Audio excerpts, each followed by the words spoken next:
What's up, and welcome back to another episode of Black Shirt Bourbon Society. Today, we're going to take you a tour of the world, the whiskey tour of the world.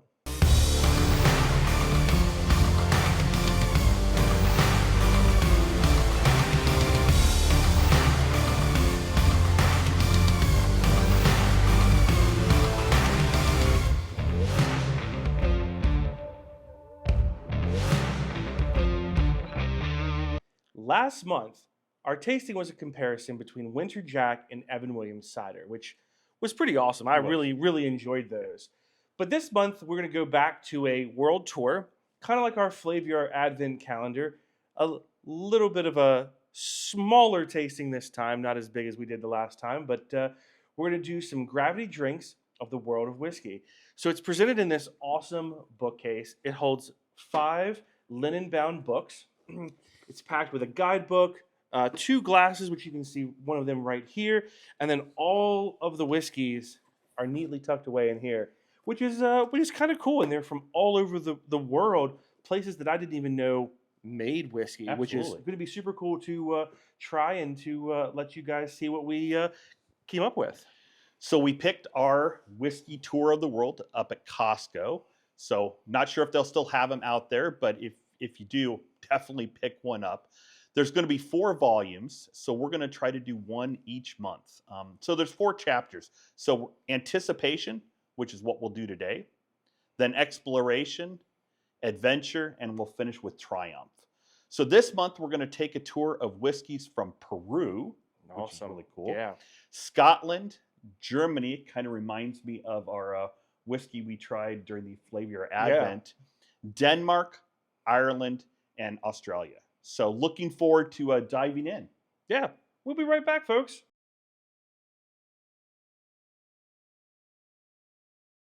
So first up is the Don Michael Black Corn Whiskey from Peru. The corn they use grows 10,000 feet above sea level in the Andes Mountains, which that's a feat on its own. I think this is going to be really cool. I didn't realize that South America made whiskey, but this is going to be a unique experience. It is a 90 proof. It is 90 proof. And they use a 60% Andean black corn, 30% malted wheat, and 10% malted barley. The water that comes from there gets filtered through the Andes Mountains, so it's going to be unique because of that, kind of like the limestone in Kentucky. Yeah, that underground aquifer that they have down there. It's pretty cool. Yeah, it is. So let's give this a try. So from my perspective, looking at the color, definitely an amber color. Yes. Definitely that darker amber there. Ooh, so dried fruits. Yeah. On the nose. A hint of smoke as well. But definitely corn forward. Very corn forward.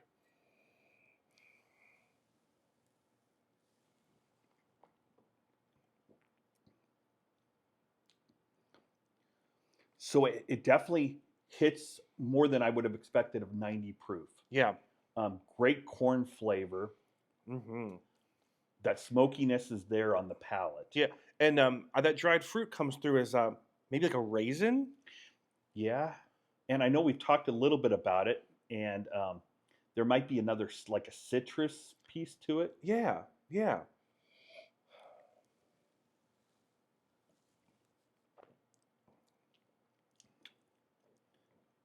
So I get maybe a little bit of apricot. Yeah. There's some cinnamon. There is cinnamon. A little bit of that smokiness. Mm-hmm. A little bit of caramel at the end too. Yeah. Cardamom? A little maybe? It could be. Yeah. And the first drink was a little bit more intense than the second, which, I mean, is always a good thing, that wakes your palate up. Yeah. So but maybe even, there's a little bit like of a coffee finish. Yeah, I didn't get the coffee finish. But it definitely lingers. I have that smoky, lingering finish for me. Yeah, that's a good one. As our very first South American whiskey, I'm pleasantly surprised, and maybe I know that we're going to do some Japanese whiskeys in the future, and around St. Patrick's Day, we're going to do a whole Irish Yep. series. Maybe we need to start investing in products from around the world. Yeah. Which is, I'm glad that we get to do this as a tasting, as an introduction. No, I think this is a great start and great number one for this first book. Agreed. All right, off to number 2. We'll be right back.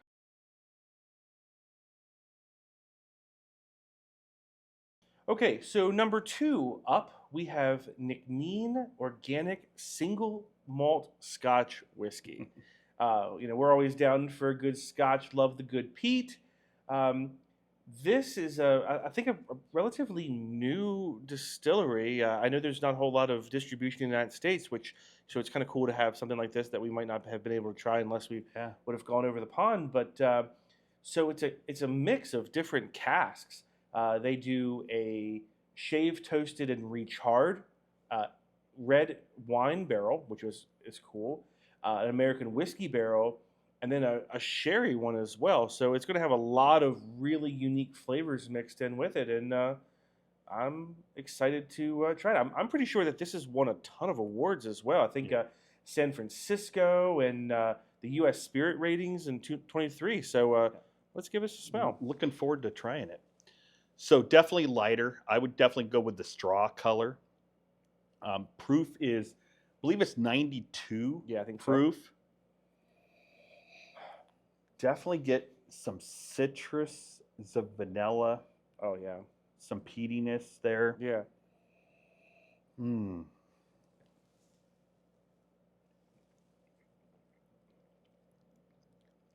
Definitely peaty on the forward. Little bit of rye there as well. Yeah, there's a rye spice. It seems like almost maybe like a citrus, but different than an orange, maybe like lemon. Yeah. So I also get like I smell and taste banana bread. I can get that. It is probably just the vanilla mix, but I don't know. There is definitely a banana bread to this that I get right on the nose, and it finishes with the taste. I dig it. Yeah, it's good. Mm. And it seems like on the finish it's smooth, but more of like creamy. Yeah, I was going to say there's definitely a creaminess to it, and it has a good long finish. It does. It doesn't linger forever, but it's there, and yeah, that creaminess is really really good. Yeah. Yeah. All right, So, number 2 down, and Gravity Drinks is 2 for 2. 2 for 2. Uh-oh, Flaviar, you better watch out.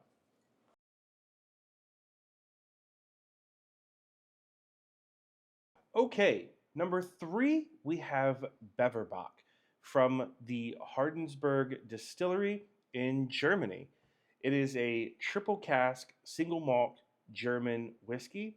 The triple casks are matured in Kentucky bourbon, virgin white oak, and German Neapolitan oak, which I didn't know that was a thing. So, Yeah, something different. Yeah, learning something new every day. This is a 86 proof. Yep. So it's a little lower on the proof side. It is double distilled and pot stilled, grown from 100% malted barley.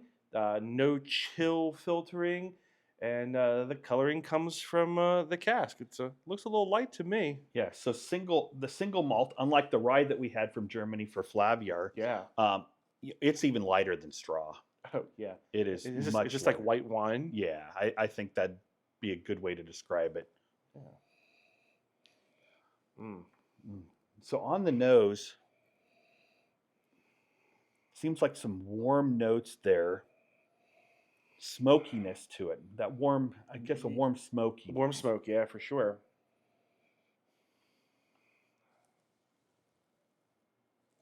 Mm. Oh, it's light. It is. It's very light. There is definitely some fruitiness to it, Yeah. but that smokiness, the light smokiness is on the palate. Yes. Yeah. A little bit of vanilla. little bit of caramel. Mm. Mm. It definitely has a little bit of a peatiness. It does. It's not too overwhelming. I would say that this would be like a good beginner's Scotch. It's not too intense. Yeah, and it's interesting that it tastes that way coming from Germany. Yeah, I guess it's the single malt. Yeah. So they probably malt the same as as what a Scotch would be, or anything like that. Yeah. Mm. Yeah. It's good. Not bad for sure. All right, we will be back with number 4.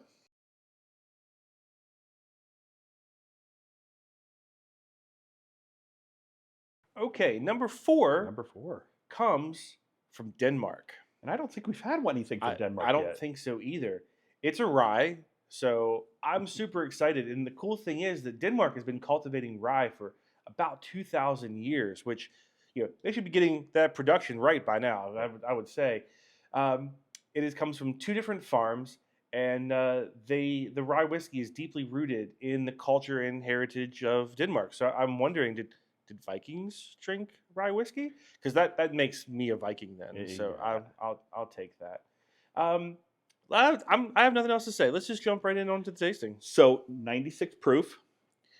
It's definitely darker than our German single malt that we had. Yeah. But it isn't the amber. So it's almost in between that straw and amber.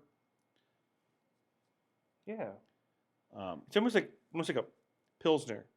Yeah. A light beer. Yeah. Shorter legs. Yeah.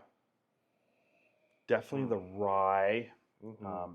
You get the grains in there. There's a spiciness to it. It's like an allspice. Yeah. Yeah.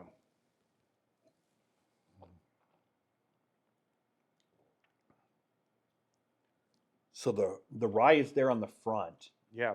Get some fruity notes, maybe some cherry complexity there on the palate. Yeah. It definitely has the smoke. It definitely does. But it doesn't linger like a normal rye. It doesn't burn your tongue. No. Yeah, it's smooth. It's great. It is smooth. Definitely get that smokiness, maybe a little bit of a tea as well. Yeah, there's a black tea to it.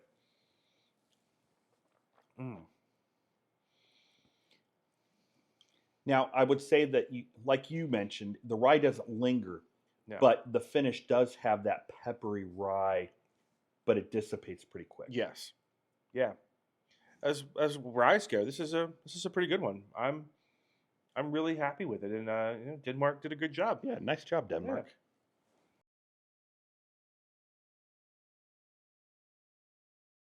Here we are, number 5, almost done book 1, which I don't know if I really wanted to end or not, but we've got 3 more to do, so we'll be able to keep doing this for quite a while. Yeah, for sure.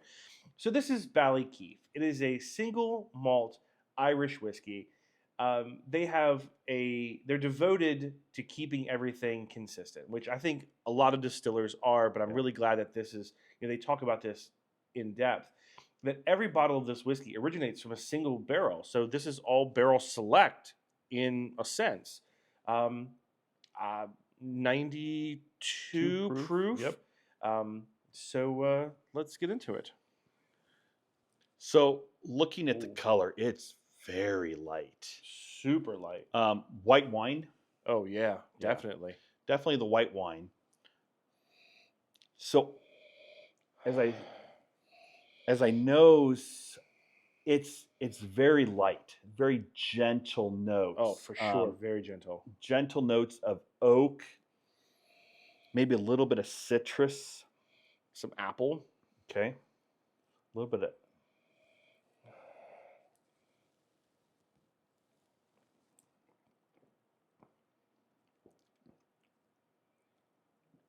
So, I get some other fruits there. Yeah. So you talked, we were talking about before maybe a little bit of banana in a different whiskey that we were looking at. This one seems to actually have that in there. Yeah, there's definitely a banana. I also definitely get mango. Yeah. But I'm gonna say it's a ripe banana, like an overripe banana. Yeah. It's strong banana, but yeah, the mango's there. Mm.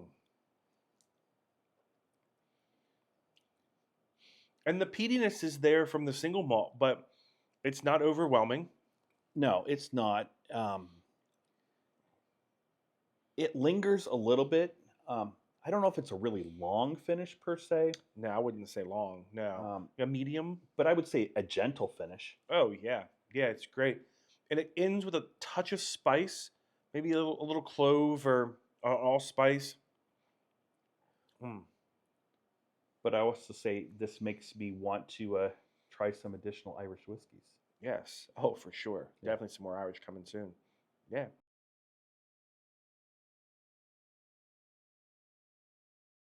So number six. Number 6, we're almost done. I know it's coming to an end. It's bittersweet, but we're going to go down under for Archie Rose single malt. It's 92 proof, um, and I'm excited. So we've done Starward, and really enjoyed that. So let's see how it compares. Yeah, absolutely. So definitely an amber on the color there. Oh, for sure. Short legs. Oh, very short. So it's interesting to me on the nose. So I get a shortbread, Oh, yeah. but I also get an herb on the nose. Yeah, yeah. And like a raisin, but there's another, like almost like chocolate covered raisin. So I don't get the cocoa piece to the raisin, but I do get the raisins. Yeah. Mm.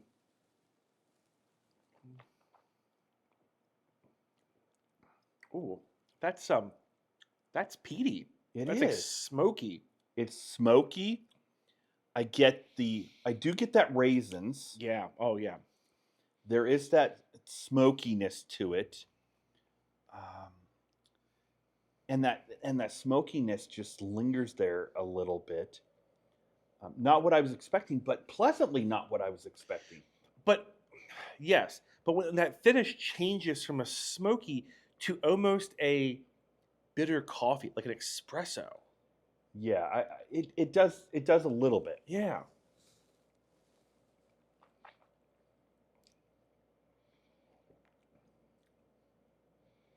So I get it more on that last one than I did before. But that smokiness still lingers on. Kind of almost like a smoky espresso. Yeah. Yeah. But I think very comparable to what we've had before. Yeah. Definitely think that that's a really good one. It's very unique and something that you don't taste every day. But so Gravity Drinks has done a great job of putting this whole thing together, and the first 6 have been fantastic. Yeah, I can't wait for the rest of them. So the question for you today is, what is the most unique country that you have picked up a product of whiskey, bourbon from before? That's to us is kind of a new one. I know that you've traveled a lot more than me out of the country. So what's probably the most unique one that you've picked up? It's a great question. I would say from the different Flaviar and this are kind of expanded my horizons in the whiskey side.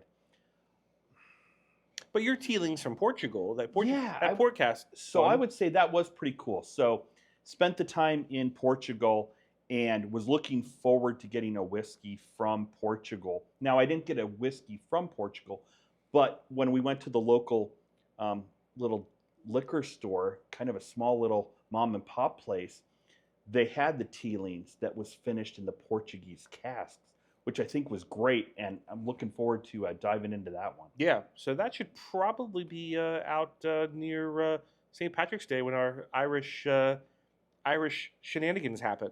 I think that'll be great. Excellent. All right, guys, hope you enjoyed this episode. Don't forget to like, subscribe, and comment. Make sure you answer that question down below. Until next time, this is the Black Shirt Bourbon Society. Drink safe.